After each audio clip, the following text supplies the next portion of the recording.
Hey everyone, Michael Alm here. So this week I'm working on a pattern plywood lidded box. This is a super fun build and it incorporates one of my favorite pattern plywood panels on both the front and the back. And I'm gonna show you how to make this. I also wanted to talk about just box making in general because it's super fun. It's a great way to just improve your skills as a woodworker. I find myself returning to box making over and over again, and I find myself improving a whole lot between different boxes. So it's cool to see all of these in front of me.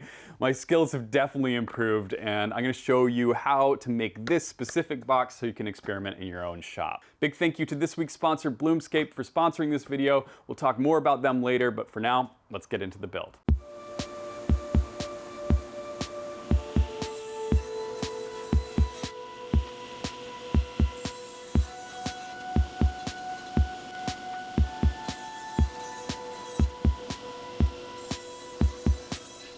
The pattern that I'm going to be using for this design is the woven squares pattern. This one uses the 45-degree miter. I cut it on two sides of a piece of Baltic birch plywood, and then I cut those strips into thinner strips, leaving a little bit of a flat spot on the inside. That will allow me to glue in a contrasting piece of hardwood later, and it's going to add a little bit of visual interest to the design.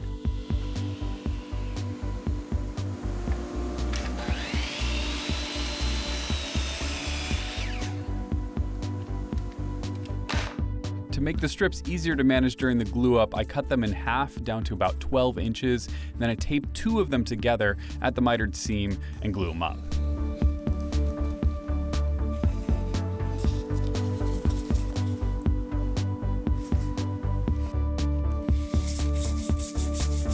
I want to make sure that that joint is nice and clean, so I clean it out with a toothbrush and then add rubber bands to hold it together as it dries.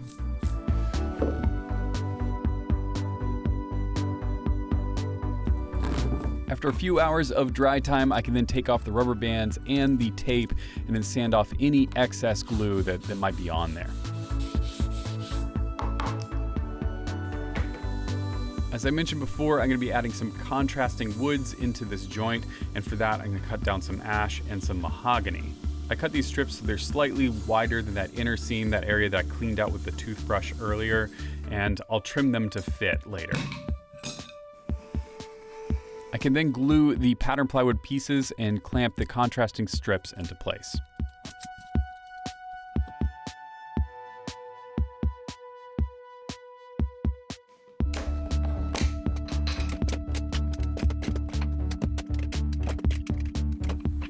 With the parts out of the clamps, I can trim off that excess. This is going to remove any glue squeeze out. It's going to make sure that they're all exactly the same size, and that's going to pay off when it comes to doing the final pattern glue up.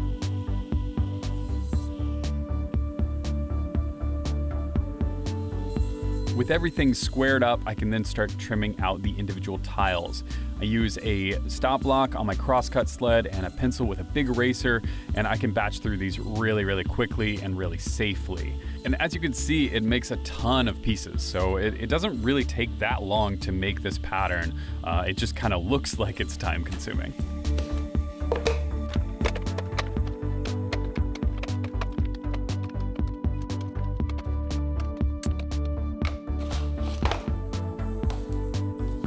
In the full video that I covered making these patterns, I also cover how to make different patterns using these same tiles. So make sure you go check out that video after you watch this one. And I also cover like how to make this jig and a bunch of other details that you may find interesting. The main thing that I've found from doing this several times is that it's best to lay out the pattern before starting to glue up, because if you wait until the glue up to do the pattern, I've always messed them up that way. So this is way easier. You just slide them into place as you apply glue, and then you don't really have to think about it. Now that the piece is all clamped up and I'm gonna wait for it to dry, let's talk about this week's sponsor. Springtime is here and I can finally open my shop door, and that's why I'm excited to work with Bloomscape. Bloomscape is a modern garden center that delivers healthy plants, pots, and other gardening supplies directly to your home. They've recently expanded their collection from indoor plants to outdoor plants with their outdoor porch and patio collection. I picked up the Dahlia, Calibrachoa, and Coleus Bloom kit, which comes with 8 plants, this modern eco pot, soil, and fertilizer specifically designed to work with them. I love plants and gardening, but I'm not super knowledgeable about it. The nice thing about buying plants through Bloomscape is that they curate them for you. This means that they will mix well together and they'll look good too. They include instructions on how to best care for your plants, and it made me realize that I've never fertilized the soil beforehand. This might explain why past plants haven't done so well. I'm excited to watch these plants grow over the next few months, and I'll share with you how they're doing in a future video. To order your Bloomscape kit, visit bloomscape.com or click the link in the description. Use code ALMFAB to get 20% off your first Bloomscape plant order of $100 or more. Thanks, Bloomscape. Now back to the build.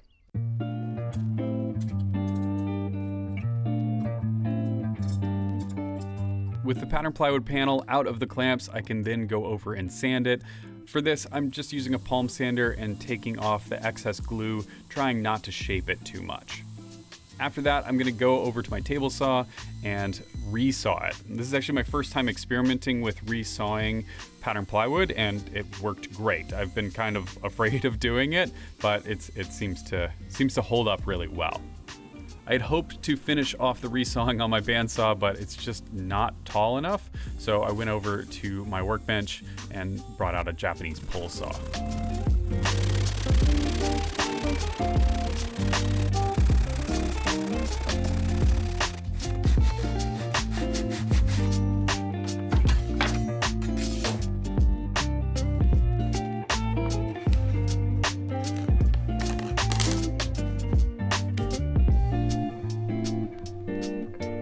Resaw cuts left a little bit of a proud spot in the middle, and that was easy enough to take care of with the palm sander.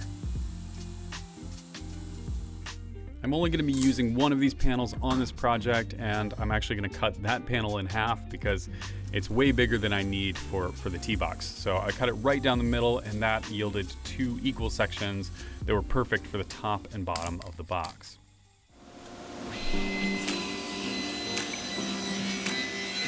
Now that I have the top and bottom, I can start making the sides, and for that I'm going to be resawing this piece of ash.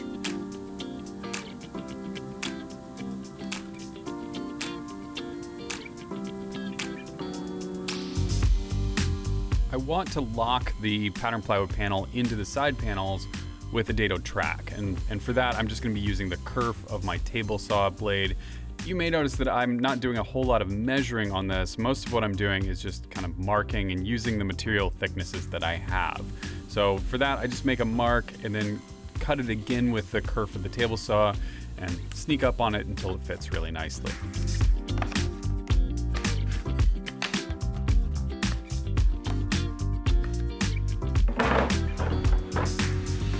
With the sides milled, I can start cutting the miters. I've got a miter sled here, and my table saw blade is tipped to 45 degrees. I cut the first miter, and then I make a measurement with the pattern plywood panel inserted. I find when cutting these small pieces, it's really handy to have a side support off of the miter sled, and for that I just used a piece of 3/4 inch plywood, and it worked great. So I sneak up on the cut for the first panel just to make sure that it fits exactly how I want it to, and then I can use that panel to trace out the next one.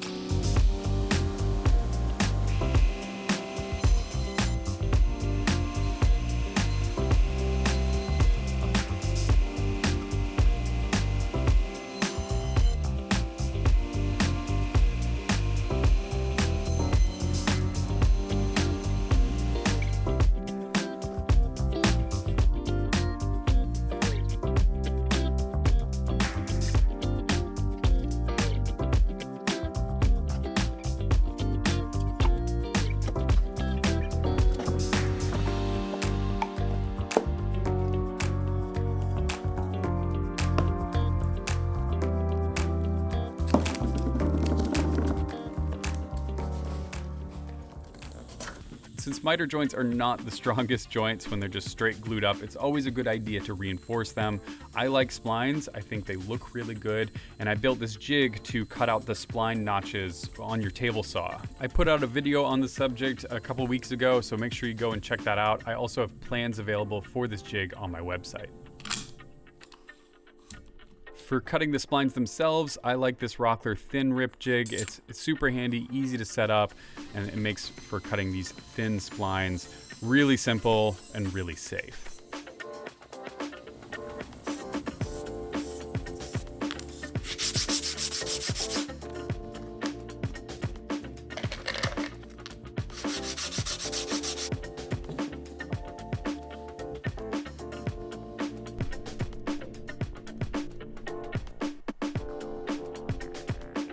Once the splines have had time to dry, I can trim them flush with a Japanese pole saw.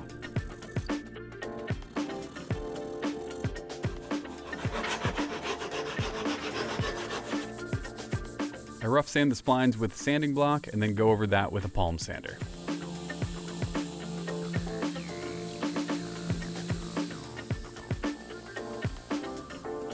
And if you've been sitting there wondering why I glued this thing up into a solid block, this is why. You can easily cut the lid off at the very end. It's one of my favorite tricks for making boxes.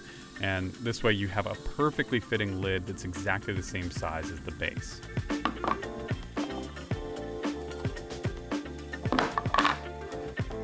Now at this point I could just attach hinges and call it done, but I'm not going to do that. I kind of want to do a mahogany liner in this, and this will also act as sort of the catch for the lid. So I'm cutting down a couple more scrap pieces of mahogany that I have. These are already super thin. I need them to be a little bit thinner, so I've double stick taped them down to a board, and I'm going to bring them over to my drum sander and sand them to thickness.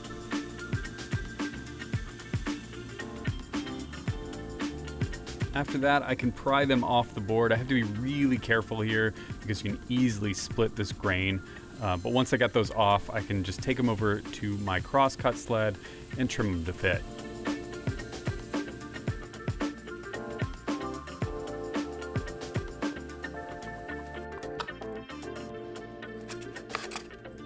So these panels are super thin and they can flex a little bit, so I cut some backer board, some 1/4-inch plywood to sit inside as a clamping surface so that they'll sit nice and flush on the inside of the box. I slowly worked my way around the inside of the box, gluing one in, waiting for it to dry, removing the clamps, removing the backer board, and then gluing in the next one until I had all 4 sides installed.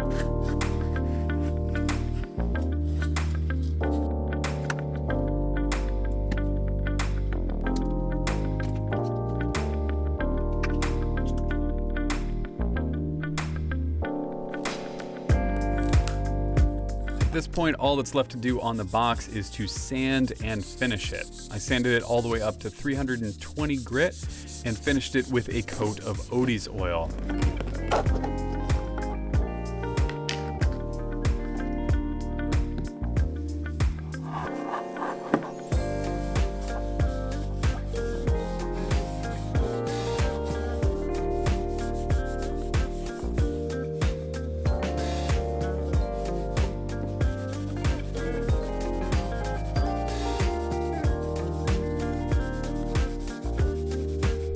Well, I have to say, I am thrilled with the results of this. I hope that other people are going to try this out and just check out how good that pattern plywood looks.